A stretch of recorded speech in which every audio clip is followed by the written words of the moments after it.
So welcome to this week's Treasury Career Corner podcast, where I interview Treasury professionals about their Treasury careers.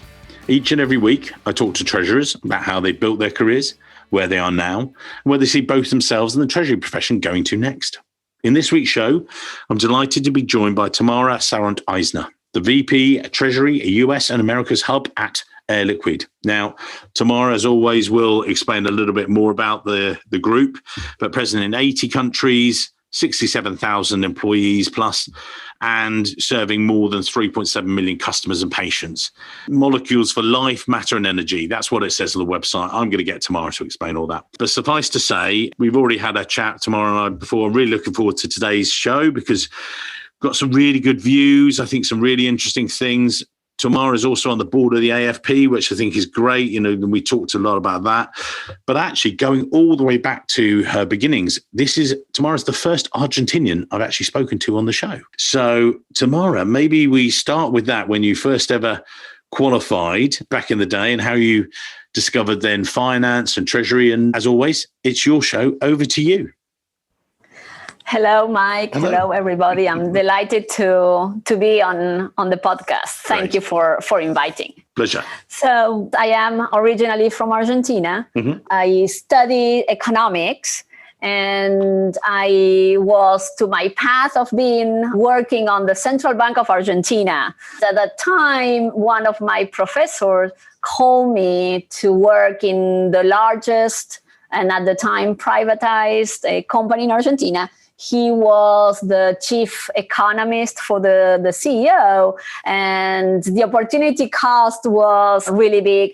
I joined the team in the planning department working with him. It was super exciting times in Argentina, I have to say. And I was very clear that I was going to continue studying in my postgrad degree. So I said, it's a year and a half. I need to save for my postgrad studies. I got my Chevening scholarship, and I was accepted at LSE in London. So there I went, to do my master's and potentially my PhD in economics. I had a great time. I met really nice people, great studying, tough. And unfortunately, I have to return to Argentina for personal matters. I rejoined YPF, which was the company I was working. And there's where I joined as a corporate finance analyst, the treasurer and the treasurer group. So I started there my actual treasury journey. I absolutely love corporate finance. I like treasury in the sense that it gives you a very holistic view of the company. So here we were in an investment grade company in a non-investment grade country. So we were doing structured finance, essentially. I was exposed both to the equity side, to the debt side, and that's how I continue developing my career. Eventually, the company was bought by the Spanish oil and gas company Repsol. Mm-hmm. I stayed with them, continue working with the CFO at the time. So there I started specializing more in, I got investor relations for the Argentinian entity. So YPF was still half of the company, of the new company. So it was a very interesting growth path. Again, you stuck within oil and energy and natural resources and things like that. That seems to be a sort of a bit of a theme with yourself. What's that? How have you seen that industry evolve in partnership with your roles? Because you came in as a corporate finance analyst and grew through that. Have you seen it always affected by the oil price and things? Is that always a theme there, would you say? Well, definitely these companies, big conglomerate, they were both integrated companies. So definitely the oil price will affect. It's not as an independent that you're really exposed to crude oil prices. I think that working in the oil and gas or even on the energy industry is such a great industry. A lot of technology. The cycle, it's a long cycle. The business cycle cycle. It's a long business cycle. So it gives you very thorough view of cash flows and how to invest and how to understand the industry. I have always been, and I have always liked to be close to the business. So in Argentina, when I was still working before the takeover from Repsol, we were working on structuring the first natural gas export note. So that gave me the opportunity to be working very, very close to our natural gas commercial team and learning the contract and how we could structure with those commercial contracts. How can we structure some senior export note? That's something that when I reflect on my career, I always have liked to be close to the business. So of course I was working in the headquarters and that's a very strategic place, but I have always tried to learn from the business people, the commercial side of it, and understand really how can we partner from the corporate finance side, from the finance side, how can we partner and be a true partner to the business? So super interesting. Then, as it is Argentina, crises are always there. It's a cyclical theme. And there was a big crisis in 2001. What that meant for me was another opportunity. So there is always crisis, always bring the bad side, but also there are opportunities. I became very much involved in project financing, and from the shareholder side, I was the representative of the company. So the transformation that those project financing, which are very interesting structures to isolate risks, political risk, or some other type of risk, they are also, in a sense, rigid structures. So when you have a major crisis, the mechanism that is a project finance needs to be pulled back together. And, with care, because one piece falls and the whole mechanism falls apart. So that was very interesting, dealing with bondholder. Here, the pieces were that the contracts were dollar denominated, and suddenly in Argentina, they became unlawful to have dollar denominated contract. So there we need to work with all bondholders, very long and institutional bondholders, to explain, to request patience, but really to restructure the project. So with that, I continue working in Argentina, but that also gave me the exposure. And that is the second theme that when I looked through my career, I have always been exposed to very senior management from the very beginning in my career. I like it, and probably I did it well. So that gives you to be known. Tamara, sorry to interrupt, but when you say you did it well, is that because you focus on managing upwards, or is it just what people are going to want to demand from you? Again, we'll have people listening today that will be a similar situation. There'll be corporate finance analyst, manager, treasury analyst, manager. They'll be at that level, and they're going to be looking at maybe managing upwards and things. What would you say to those guys to be thinking about? So the first thing is that I was exposed, and I don't know if I was totally, unconscious, but the first thing is that I was very secure in my technical expertise. So I could entertain conversation and explain difficult matters and technical matters to VPs from a very early stage in my career. I was not shy to talk with them, and I feel very secure in talking technical matters. So we could entertain that conversation. So they see in me somebody that, I can be trusted and reliable. So that, I think, it is important, because then, of course, the challenge is how do you explain technical matters in a plain vanilla language, but that's something also that you develop. So I think that to be exposed to senior management is an opportunity. It's an opportunity that, yes, we need to know how to do it. You learn how to do it, but we should not shy away.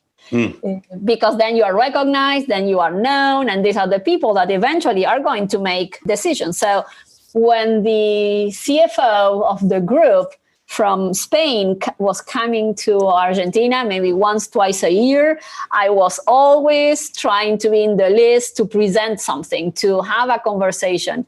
And that's how I was maybe considered one of the rising stars of the finance team, and how I came to the US, where I am currently. So I came as a kind of a CFO role for the subsidiaries that were in the US for Repsol. And was that because you, as you say, you engaged in that all the time, so they thought, oh, actually, we'll bring her across? Is that why, would you say? No, I knew the business. This was a developmental opportunity for me, and definitely did not took too long to answer. I think it was a great opportunity. I have always worked with the US, and I knew that probably my path was going to be out of Argentina, which is a much more, smaller market, right? But you have to take those challenges. You have to be willing to get out of your comfort zone. That role was definitely taking me out of the comfort zone.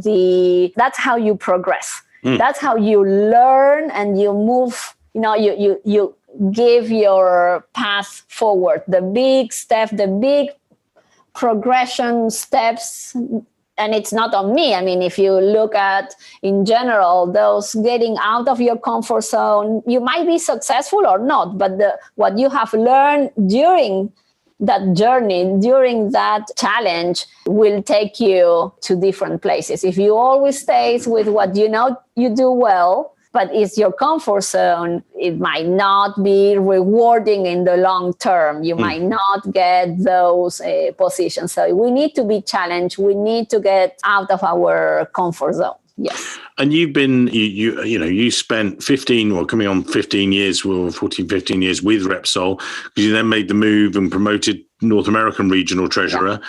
What was that like? That was a sort of, you'd had some, not operational roles, but roles getting up to there, but then you're the boss, before this, your current role and stuff. What was that step up like? And what was that role and the group and things? And then we'll move on to your current role, because you spent 15 years in Houston. So, you know your business. So talk us through that step up. That's a great question, Mike, because until I was in Argentina, at the end, I was already on a senior person or a senior analyst, a super type of manager, but I was an individual contributor. And when I came to the US, it was not only everything new, it was a more general role, but now I have a team to manage. And that is extremely difficult, to become a manager and manage people and manage their expectations, their frustration. It is extremely challenging. So that's why I say that getting out of your comfort zone. And I didn't have received any course, any training before on, the first time becoming a supervisor of people. I think I learned by doing, of course, I then got into more management courses, but it is challenging. It is extremely rewarding on the other end. So I was able to build trust, to build that bridge with your team where, you can rely on others doing things and achieving goals. And then, of course, you become better at doing it. But that is in I think all of us, in all of our careers, there is a point where if you want to continue doing,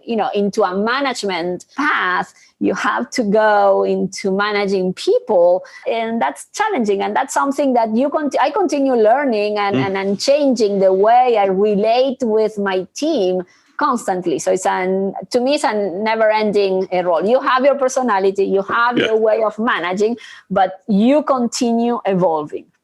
Just with that and just that role, before we come on to your current position, were there any mistakes you made? You don't have to name names. I'm not saying that far, but were there things looking back you think, do you know what, I should have done that better, that they obviously then reflected that you improved upon them? But again, if people are listening and they're starting their first supervisory position or something like that, and they're thinking, I should have set clearer goals with the team, or I should have done this. So, should have, could have, would have. What were the should have, could have, would have that you should have done at that stage, do you say? And now, the impact you've learned that much better. Now you're a treasurer and things. What things would you say are the things you remember from then?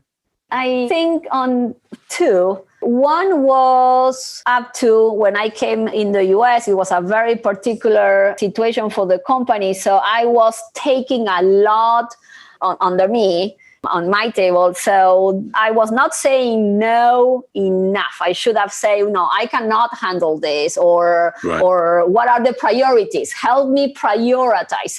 So a little bit is, yes, you say yes all the time. And then there is a moment where something is not done correctly, or it's late, or, so I think that we need to learn realistically how ask for help, I would say. Or how to say no politely.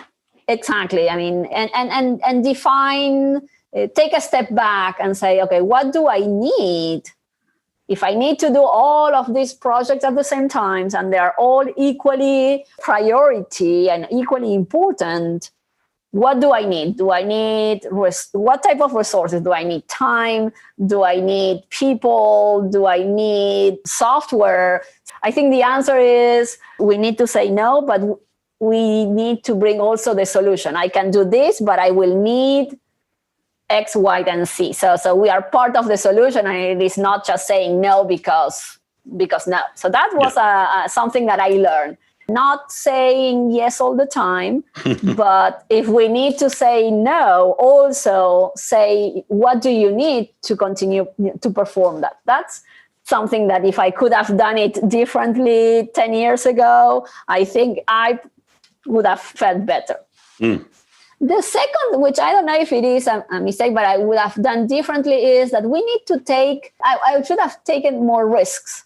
More informed risk. I was probably very conservative in my approach to develop my career. I could have taken a little bit more risk, change maybe some roles in between, gain a different type of expertise. I knew that treasury and finance is what I like. So if you know what is your goal, your long-term goal, or the CFO, I could have taken maybe more developmental roles, say IT, or say something more commercial. But then coming back to what is your path.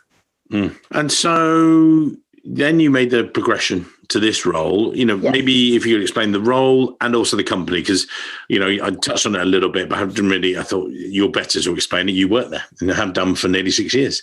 Maybe you can explain to the listeners Air Liquide and think about from there. Certainly. Air Liquide is the leader in industrial gases. So what does it mean? It means producing oxygen, hydrogen, nitrogen, and all the gases that comes after. So up to very particular molecules that are used in industrial processes. So hydrogen for the hydrocracking, for example, or for mobility, for hydrogen mobility, oxygen for the petrochemical industry or the chemical industry or the steel industry. So it's a very integrated group in the sense that we have the production of the gases, then what it would be a more midstream, so the fractioning, so the cylinders and the bulk of the gases, up to even some retail consumption for welding, for example, or helium for balloons. So in that sense, it's an integrated conglomerate present, as you mentioned in the introduction, in 80 countries. And then also diversified in almost every industry, the electronic industry, mobile phones, plasma screen, data centers, the medical gases for hospital, oxygen for hospital, those cylinders that you see in the hospitals, as well as not everywhere in the world, but as well in the home healthcare. So, back for breathing therapy or apnea therapy. So it's an extremely, extremely diversified group. And it has been a real nice journey. I joined Air Liquide here in Houston as the regional treasurer. I am also the treasurer for the US, but the change from Repsol was expanding not only geographically, because before I was focused in the US and Canada, but expanding geographically. So from Canada to Argentina in 11 countries, but also the complexity of the treasurer role for Air Liquide, in particular in the US, it is much larger than with Repsol. So it was definitely a progression. I have been careful, and it has been something that I have always looked in, progressing each time. Mm. And with this, the global nature of your role, we spoke about this because for the show and on the pre-podcast, you've continued that bond with the business, so being a real partner and things like that, and you've got a global team. How do you make that global team partner with the business themselves? How do you sort of push that theme out from yourself, would you say? And that's a challenge. How you balance being more on a more global team, or being, and really maintaining that close bond with the business. I've heard recently somebody saying something I found extremely interesting, and it is very applicable to Treasury. You want to be deep in Treasury, but not narrow to Treasury. You don't want to be perceived just that you only do Treasury. You want to show that you can handle more, but that you have a deep understanding of what Treasury is. The way that I find and that I tried really to mentor my team is finding those projects that are critical or are in the agenda of the business and be part of those projects, treasury projects. So I have now at this point conversation with our business leaders to try to understand what are their priorities for next year, to understand how Treasury can help on those, and how can we from that agenda define the agenda for Treasury. And there are restrictions and there are limits, but at least to have that first conversation, I think it is very important. And from there, my team to be really a part of a project where they can learn the business as well. We have to say that in my regional role, that it's nice when you are in the different countries, because you are by nature, you are closer to the business. When you are at the headquarters, you are a little bit more detached from being very close to the business. So it's a trade-off. It's more strategic, but it's a little bit farther away from the business. But I think that to maintain that tide, it's very important. And we looked at, we spoke about this, that you've really got that sort of treasury running through you and everything else. And again, I don't want to repeat the thing, but, how do you work with the businesses to make Treasury that partner? Because, again, for the listeners, Tamara and I spoke before, and you've got this really good balance of being an effective partner to the business, but also being the Treasury subject expert. How do you make that work? What are the secrets? So, for example, we make all our counterparty risk assessments. So in our company and in our industries, similar to the upstream industry, the oil and gas upstream industry, our business cycle is long, and we invest up front, and then we have, in general, long-term contracts. So the counterparty risk is quite critical, and our customers look to Air Liquide because of our credit strength and our balance sheet. However, we really need to understand what our customers are and what is the guidance. So in that conversation that we have with the business when we are assessing different projects, I think that is the real balance between how do we take enough risks, because in general, our commercial team, they are very optimistic, and how do we secure or we cover counterparty risk. So that is a conversation that we have all the time, and we need to understand how much one risk outpaces the benefit of getting too early or not asking collateral. So all the collateral conversations, all the counterparty risk conversation with our business is a great opportunity for Treasury to know the business, actually. So these are, it's a constant conversation. We shouldn't be looking to a big project to say, well, now I will be working in a business project and I will know the business. I think it's a matter of keeping and maintaining the conversation all the time, and with different businesses, with different leaders from the business, and ask questions, and try to understand how it works, and then what are the drivers and what are the risks. Is it an interest risk? Is a FX risk? Is a construction risk? So I think that is where Treasury really is extremely well positioned to be a partner, because it's not. We can cover all type of risk to help the business. It's not necessarily a reporting issue, but it is really a business risks that we need to work together.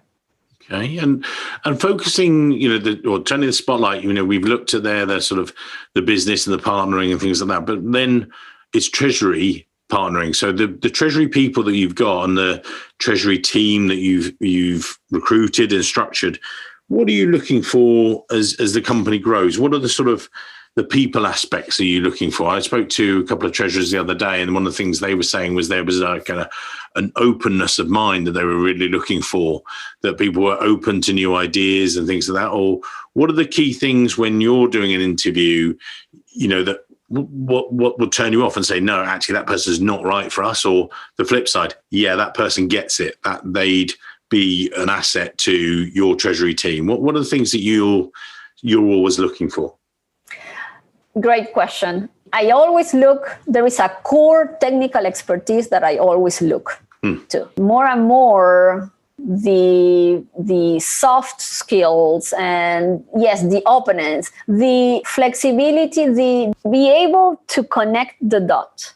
Be able to have, conversations with different people, to learn from different people, and to apply technical expertise to that conversation, to be able to make a synthesis of what they've learned. I think that it is very important. To be able to work as a team, it's extremely important. And I think that more and more, some knowledge, IT knowledge, more system knowledge, more for Treasury. I think the more we are going to evolve, to be able to incorporate technology, but not only that, but to be able to explain technology, to be able to assess if AI is good or not, or what are the risks, to be able to understand more and more the system IT side of our integration with banks, our files exchange, the encryption matters. I think more and more that will be an important feature to look into individuals. But definitely to be able to be a team player, to be able to connect the dot, to go beyond what it is just required, that's what I look. And how do you assess that? What I mean by that is you're meeting someone for an interview and you're reading through a resume, you're doing the interview technique. Are you using other testing, or what are the things that sort of stand out? And again, this is for the listeners today when they're, I did a really good webinar with Ernie Humphrey recently, and he hates resumes. And we were talking about it. And I said, look, I think they are a good positive thing used in the right way, because you get hooks in there. You get, it helps introduce parts of a conversation where you can explore these areas.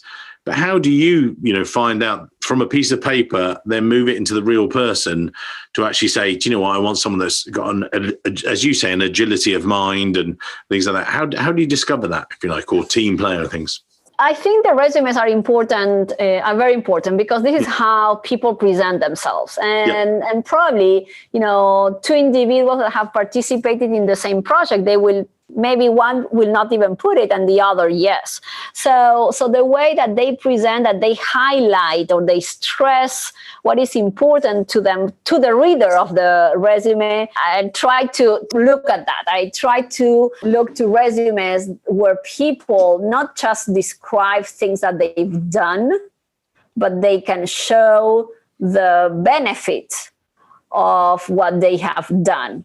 So, and that is not that common. I don't see necessarily people saying, okay, yeah, yes, I participate, but my participation in this project produce shortening on time reporting or savings or, and how much it costs to implement, or we did it on time. So really to be quite concrete and to show results shows a person that it is a result-oriented person. And it's interesting because I have been interviewing all these weeks, and there's people that it's even when you have the conversation with them, they don't know what result. It's difficult to explain to me the results that they achieved by doing it. So that's something that in general, I don't like too much. Now, more general soft, how do you see an agile of a mind? Well, that I think comes with the conversation. There is people that they are very, very focused, and there are people that are more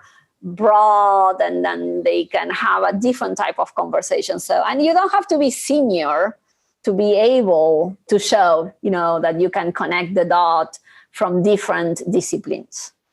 I think that's brilliant. I think actually you phrased it probably better than I did. I mean, I was saying to Ernie and the listeners to that one, I was saying that it's about achievements. Show what you've actually achieved. And I think it's an unnatural skill for a lot of treasurers, a lot of treasury professionals rather, that actually, you do your work and everything else, but do you actually quantify? You might quantify the project itself, and you might quantify what it's done for the company, but do you actually quantify your contribution to it? And what, I did this, I worked 50% of this, we made a $2 million saving. So actually you could put $1 million that towards me, I did that, that was my achievement. And actually for the people listening today, put that on your resume, put down what you've achieved, what you've done, because otherwise you're never going to stand out. You're just going to be another treasury professional that Tamara is potentially interviewing, or actually you probably, maybe there might be people out there you've rejected from or not even interviewed because they've not really highlighted that. I'm thinking as well.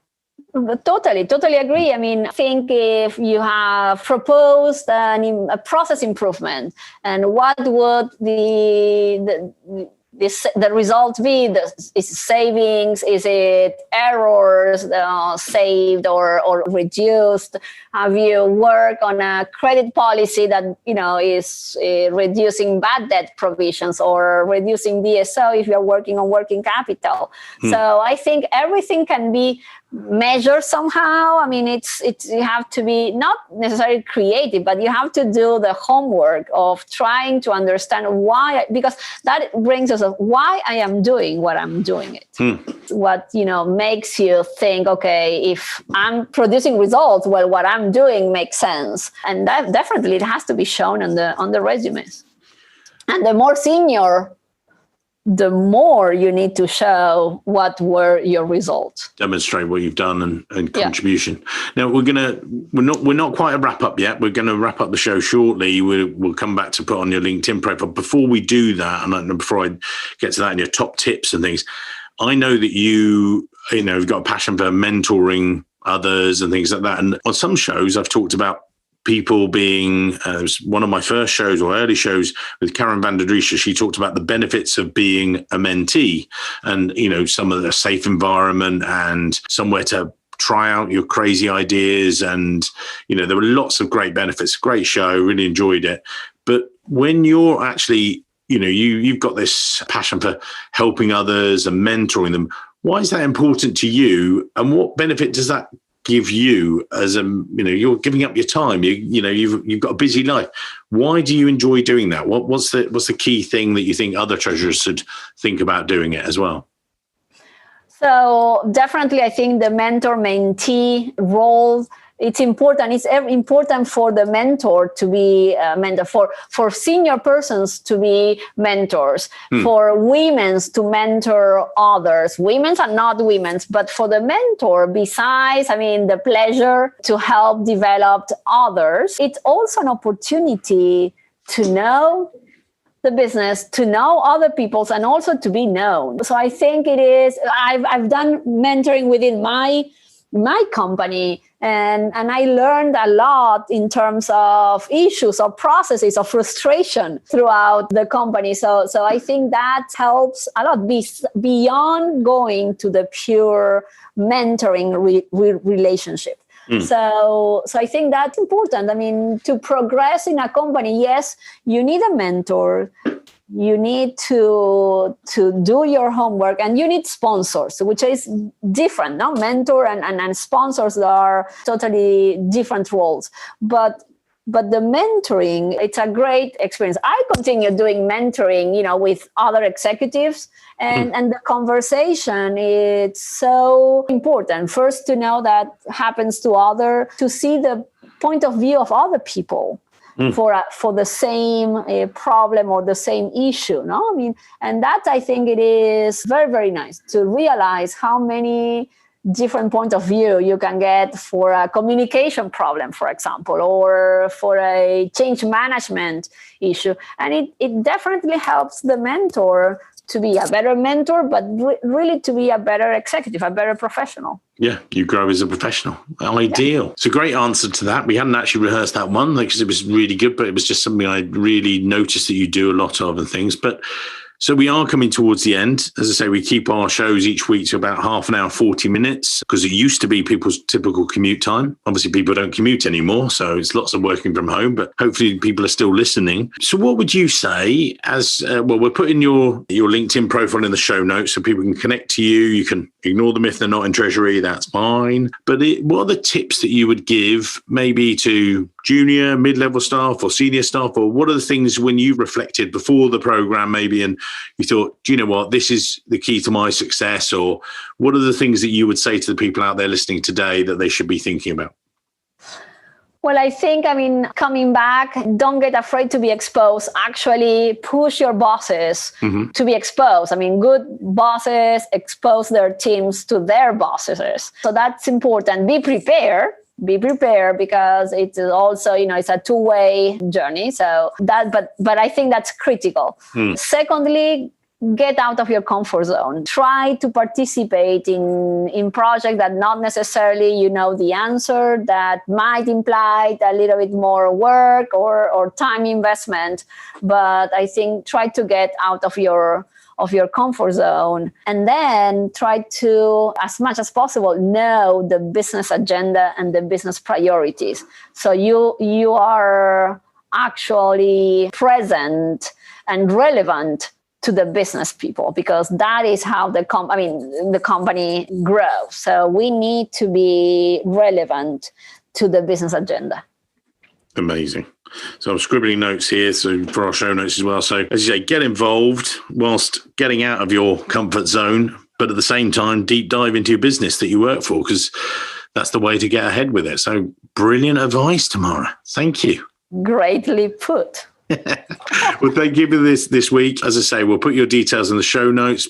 Tamara's an amazing lady. She's on the board of the AFP, as I say, one of Houston's most influential women in the past and things like that one, and in the future. But no, so do connect if you think it'd be great to have her in your network and vice versa. Thank you very much for being on the show today. It's been an absolute pleasure. Thank you. Thank you, Mike. My pleasure, and definitely reach out to me. I really love to keep the conversations going. Superb. Thanks for your time. Thank you.